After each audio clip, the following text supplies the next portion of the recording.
Voilà, de retour pour la petite rubrique trucs et astuces que j'ai oublié la dernière fois, mais j'y tiens, je veux vraiment la faire. Alors, je vais vous montrer deux petites choses. Première chose, c'est le fil mousse. Vous avez été nombreuses à me demander de quelle marque il s'agissait, où je l'achetais, etc. Donc, je vous ai même d'ailleurs mis là la Moneta où je l'ai aussi, je sais pas si vous le voyez, utilisé là le fil mousse pour faire mes ourlets.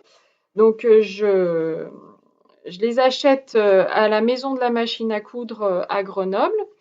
Euh, J'en ai 3. Donc ça, c'est le fil mousse que j'utilise, là, celui-là qui fait ses paillettes argentées sur fond noir. Donc le fil mousse, vous voyez, il se présente comme ça. Il est relativement élastique, vous voyez. Je le tire là, je ne bouge pas, hein. Hop. C'est très élastique, c'est très marrant comme texture. Donc là, il n'est pas tendu, là, il est tendu. Donc ça permet de faire des coutures pour le jersey ou les maillots de bain, comme je vous l'ai dit. Voilà, c'est une marque, vous voyez, que je ne peux pas lire. Si je vous la mets dans le bon sens, peut-être que certains ou certaines pourraient le lire. Ah, pardon.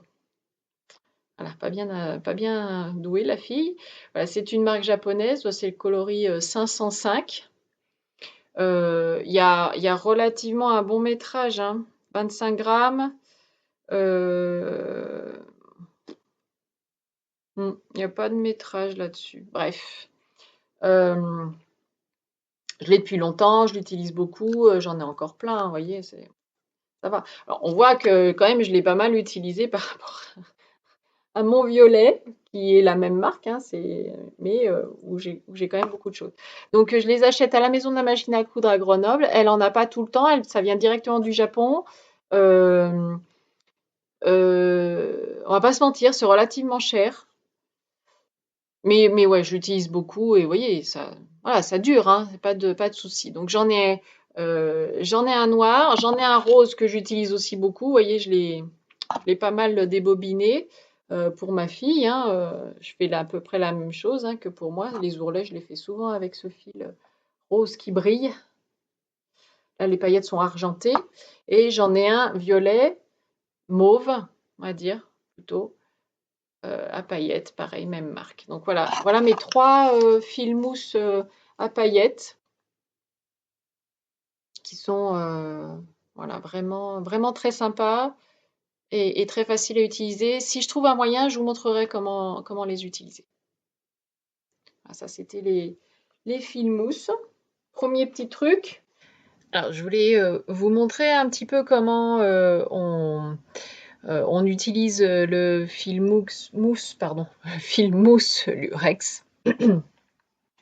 Donc, un petit changement de décor. On se trouve dans une partie de mon atelier. Donc, voilà ma superbe machine, ma surjeteuse recouvreuse. C'est la Babylock Evolution, donc qui fait surjeteuse et recouvreuse. Donc, je l'ai installée en recouvrement avec cette plaque-là. J'ai aussi changé donc les aiguilles. J'ai installé 2 fils ici violets pour les aiguilles et un fil ici rose qui est le fil qui fera le point de recouvrement derrière. Donc voilà. Euh, je voulais un petit peu vous montrer comment on installe ces fils mousse qui en fait le bazar derrière c'est cadeau, hein. Euh, comment on installe ce fil mousse qui ne rentre pas en fait dans les boucleurs mais qu'on doit quand même faire passer. Alors en fait, voilà le petit truc. Donc je vais essayer de baisser pour que vous voyez bien. Donc vous m'entendez maintenant, mais vous ne me voyez plus tellement. En fait, on va couper le fil ici du boucleur et accrocher le fil mousse par un petit nœud et ensuite le tirer. Donc moi, j'ai accès à mon fil qui est ici. Voilà, que j'arrive donc à tirer. Vous voyez. Et donc, je vais tirer mon fil mousse en partant de là. Donc, on coupe ici son fil. Donc, je retire mon cône et je mets à la place ma bobine de fil mousse. Je vais venir faire un nœud, tout simplement. Pardon, je suis un peu haute là. Je vais venir faire un nœud. Bon, un double nœud, histoire que ça tienne bien quand même. Voilà. Hop.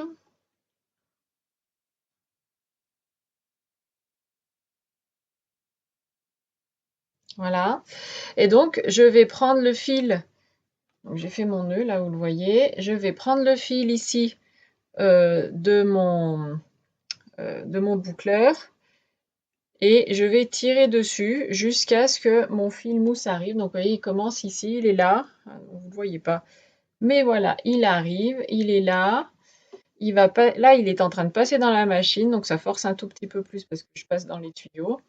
Et le voilà qui est ressorti ici, pardon, de l'autre côté. D'accord?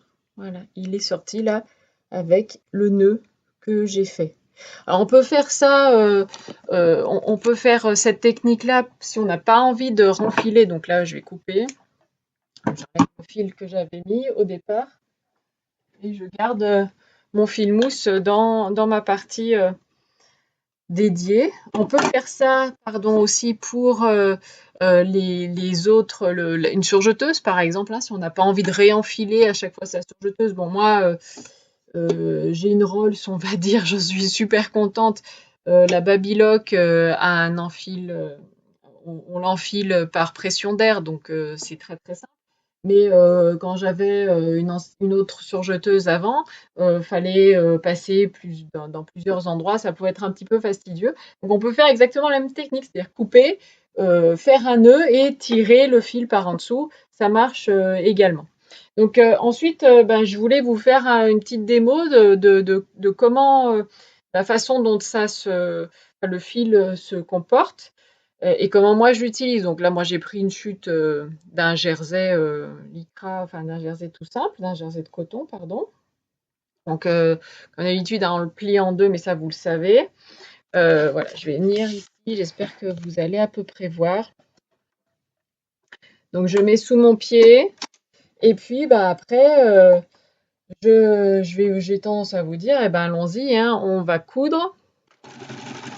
Fait un petit peu de bruit. Voilà, je couds sur toute ma longueur.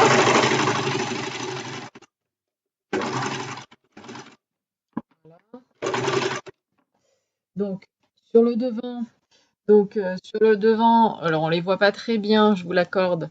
On a euh, les deux fils ici. D'ailleurs, ma tension n'est pas très très bonne, mais peu importe. Euh, et derrière, donc le fil à paillettes qui fait cette jolie décoration, puis du coup qui s'ouvre un petit peu puisque c'est un fil mousse. Donc voilà pour cette démo du fil mousse avec la Babylock. Deuxième petit truc aussi en couture, mais aussi en tricot. J'ai aussi utilisé ces pinces en tricot. Je pense que vous les connaissez pas mal, mais vraiment, c'est quelque chose de très très utile. C'est ces petites pinces Clover, donc de la marque Clover. Si je me trompe pas, c'est une marque japonaise aussi, mais je ne veux pas m'avancer, hein. Euh, donc ces petites pinces, il y en a de différentes tailles, il y en a même plus longues pour le tricot justement pour attraper par exemple si vous tricotez à plat, hein, deux tissus, enfin deux bouts de votre tricot pour pouvoir les coudre. Ben, ces pinces-là, elles sont super bien. Elles sont super bien pour aussi ben, remplacer les épingles quand vous cousez. Pour plusieurs raisons. Les épingles ont tendance à déformer le tissu, ça pas du tout.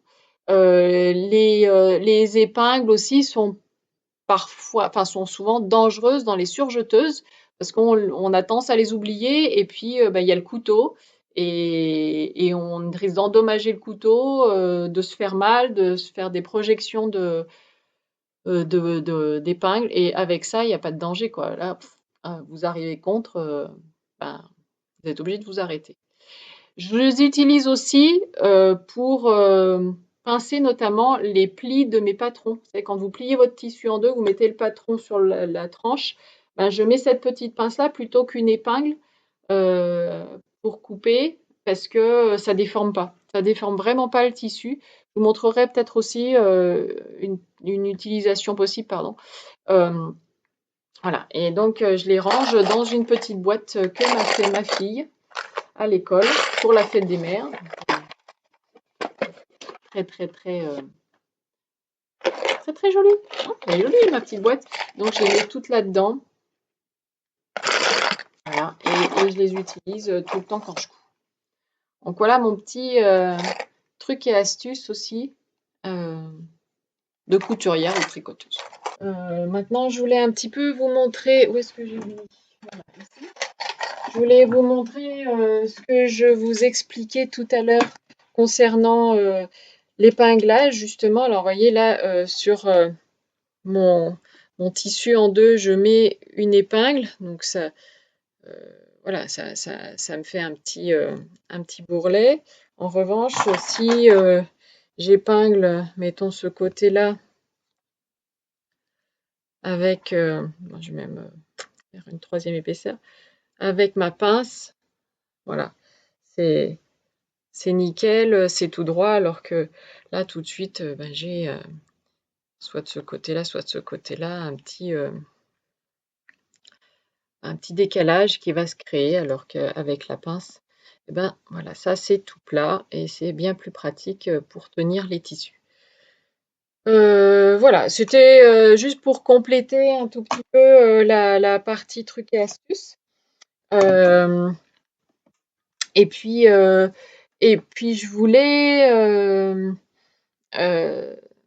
voilà, dernier petit point que je voulais aborder parce que je trouve que c'est une très très jolie initiative et je voulais m'en faire le relais à ma toute petite échelle. Je pense que si vous êtes là, c'est que vous êtes assez au fait et active sur Instagram notamment ou sur les réseaux sociaux en général. Mais euh, une très jolie association est née qui s'appelle Les Chevaux Solidaires.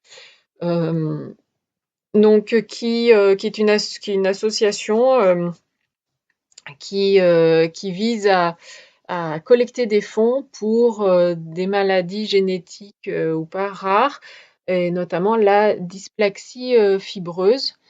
Tous les mois, un patron et une teigneuse de laine sera parrain ou marraine de l'association. Et donc, tous les fonds, les bénéfices qui seront collectés seront reversés à cette association.